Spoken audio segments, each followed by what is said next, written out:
Your dog rolls onto their back, belly exposed, paws curled in the air. You reach down to rub that soft fur, and they squirm with what looks like pleasure. You assume this is pure trust, complete vulnerability, maybe even submission. And you're half right. In 2019, researchers at the University of Lethbridge analyzed 248 instances of dogs rolling over during play and found something unexpected.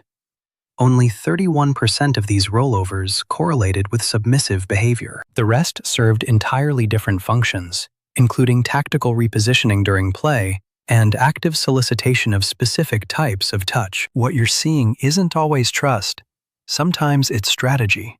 Sometimes it's a request. And the 7 actual signs of deep canine trust look nothing like what most people expect. Number 1.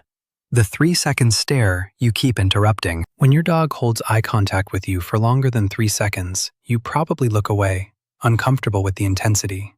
Or you speak to break the moment.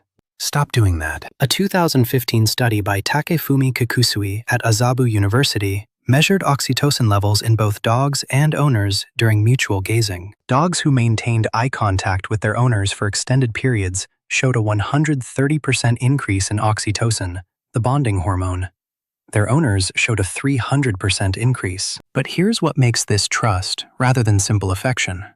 The research team found that dogs only initiated this sustained gaze with owners they'd lived with for more than 2 years. Shelter dogs, newly adopted dogs, and dogs interacting with strangers showed active gaze avoidance. The 3-second threshold matters because that's when the oxytocin feedback loop initiates. In wolf packs, sustained direct eye contact signals challenge or threat.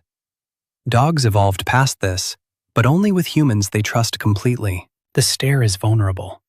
Your dog is chemically bonding with you in real time, and they're doing it because their brain has categorized you as safe enough to trigger a neurological state that leaves them emotionally exposed. A 2017 companion study at Emory University using fMRI scans showed that during mutual gazing, dogs' caudate nucleus, the brain region associated with positive expectations and reward, showed activation patterns identical to those seen in human mothers looking at their infants. Your dog isn't just looking at you.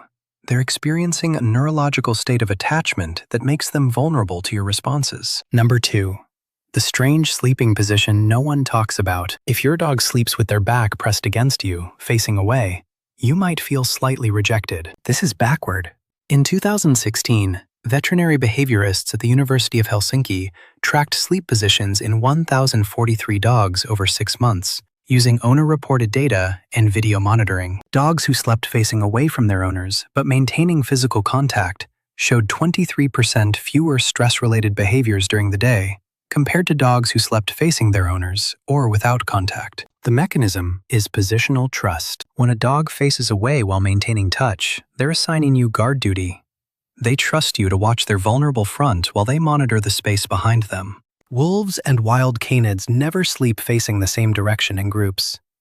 Each animal covers a different field of vision. Your dog sleeping with their back to you means they've incorporated you into their survival unit and designated you the more vigilant guardian for that sleep cycle. A 2018 study by Stanley Coren analyzed sleep efficiency in dogs and found that dogs sleeping in the back-to-owner position entered REM sleep 34% faster than those in other positions. REM is when dogs are most vulnerable. Muscles paralyzed, awareness diminished. Faster REM entry indicates reduced hypervigilance. Your dog isn't ignoring you. They're sleeping more deeply because you're there. And that depth is possible only when threat assessment has been outsourced to someone trusted. Number 3. The greeting that happens in reverse. Your dog doesn't rush to the door when you come home. Instead, they stay on their bed or the couch. Maybe lift their head, maybe thump their tail once or twice, then settle back down. You worry they're sick or depressed. They're not. They're displaying the highest form of trust. Researchers at Barnard College in 2014 studied greeting behaviors in 58 dogs and found an inverse correlation between greeting intensity and owner-dog bond security. Dogs with anxious attachment showed explosive greetings, jumping, whining, sometimes urinating. Dogs rated as securely attached by both behavioral assessment and cortisol testing showed muted greetings or delayed responses. The explanation lies in object permanence and emotional regulation. Puppies and insecurely attached dogs lack confidence that the absent owner will return. The greeting is relief-driven, stress discharge. Securely attached dogs have internalized your return as inevitable. Their calm greeting isn't indifference, it's certainty.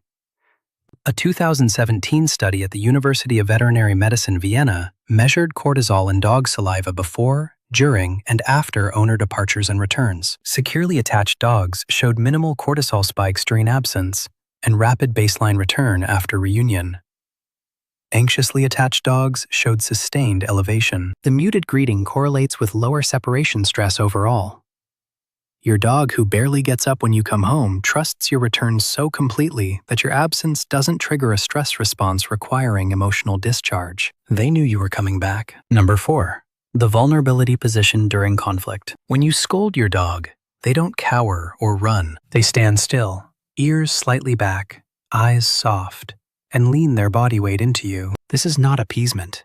This is trust under pressure. In 2013, researchers at Eötvös Loránd University in Budapest analyzed 94 dogs' responses to owner-initiated corrections and found that 67% of securely bonded dogs increased physical proximity during corrections, while 71% of anxiously bonded dogs increased distance. The proximity seeking during correction is counterintuitive because it contradicts basic threat avoidance instincts. Dogs who lean into you during scolding are doing something that requires overriding self-protective impulses. They're choosing connection over safety, which means they've categorized you as safe even when you're the source of current discomfort. A 2020 study by Monique Udell at Oregon State University used a problem-solving task where owners were instructed to withhold help. Dogs with secure attachments spent 85% more time in physical contact with their non-helping owner compared to insecurely attached dogs, who redirected toward the environment or other people. The leaning behavior during conflict is the same mechanism. Your dog is saying that even when you're the problem, you're still the solution. They trust the relationship to survive the moment of tension. The cortisol data backs this up. Dogs who maintained proximity during corrections returned to baseline stress levels within 4 minutes. Dogs who fled took an average of 22 minutes. Number 5. The request for specific touch patterns. Your dog brings you their paw, not for a handshake trick, but in silence, pressing it into your hand or leg. Or they nose under your palm with the top of their head. Or they back into you until their haunches press against your legs. These aren't random requests for attention. They're requests for specific forms of contact that serve specific regulatory functions. A 2018 study at Linköping University in Sweden examined touch preferences in 132 dogs and found that dogs consistently solicited different types of touch based on their current physiological state. Dogs with elevated heart rates preferentially solicited firm pressure contact, back rubs, or chest compression. Dogs with normal heart rates solicited light touch, ear rubs, or facial contact. The key finding? Dogs only made these differentiated requests from owners, not from familiar strangers or trainers. The specificity requires both body awareness and trust that the request will be understood and met. When your dog requests firm pressure during thunderstorms or after stressful events, they're self-regulating through you. They've learned which types of touch reduce their cortisol most effectively, and they trust you to provide it. A companion study in 2019 measured oxytocin response to different touch types and found that owner-initiated touch produced moderate oxytocin increases, but dog-solicited touch that was then provided produced increases 2.3 times higher. The dog's agency in the interaction matters neurologically. When your dog asks for a specific touch and receives it, they're not just getting physical comfort. They're experiencing predictability, control, and responsiveness from you, which are the neurological building blocks of trust. Number 6. The behavior that happens when you're asleep. You wake in the middle of the night and your dog is sitting near you, not touching, just watching. Not panting, not anxious, just present. This isn't guarding behavior in the protective sense. It's monitoring. Researchers at Kyoto University in 2015 used overnight video monitoring of 62 dogs and found that 73% of dogs spent between 12 and 47 minutes per night in wakeful observation of their sleeping owners, distinct from bathroom needs, hunger, or alertness to external sounds. The dogs weren't responding to threats. They were checking in. The evolutionary basis is pack cohesion maintenance. In wolf groups, individuals take turns maintaining low-level vigilance, while others sleep deeply. But here's the trust component. The Kyoto study found that dogs only perform this monitoring behavior with owners rated as primary attachment figures. In multi-person households, dogs directed monitoring toward one or two specific people, not all household members equally. A 2017 follow-up study measured what triggered these monitoring episodes. It wasn't external noise or the dog's own discomfort. In 68% of observed instances, the dog woke and began monitoring within 3 minutes of the owner entering REM sleep, detectable by distinctive breathing patterns and muscle twitches. Your dog is tracking your sleep cycles and checking on you during your most vulnerable sleep stage. They've taken on a protective role not because you're threatened, but because the relationship has value worth maintaining through the night. The trust is bidirectional. You trust them enough to sleep deeply in their presence.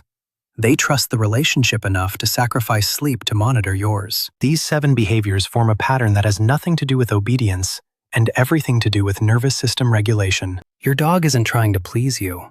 They're using you as a secure base from which to interpret the world, a role that developmental psychologists identified in human children in the 1970s, and that researchers have now confirmed exists in dog-human relationships. When your dog maintains eye contact past 3 seconds, sleeps with their back to you, greets you calmly, leans into you during conflict, requests specific touch, monitors your sleep, they're demonstrating what attachment researchers call secure base behavior. A 2020 meta-analysis published in Applied Animal Behavior Science reviewed 68 studies on dog-human attachment and concluded that dogs form attachment bonds functionally identical to those formed by human infants, complete with the same neurological signatures, hormonal patterns, and behavioral markers. The next time your dog does any of these 7 things, you're watching a mammalian brain that has categorized you as essential to survival, not through fear or food, but through repeated experiences of safety, predictability, and responsiveness. That's not obedience,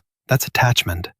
And it's mutual, measurable, and worth recognizing for exactly what it is. If you've seen any of these trust signals in your own dog, share which one in the comments below, and subscribe for more research-backed insights into what your dog is actually telling you.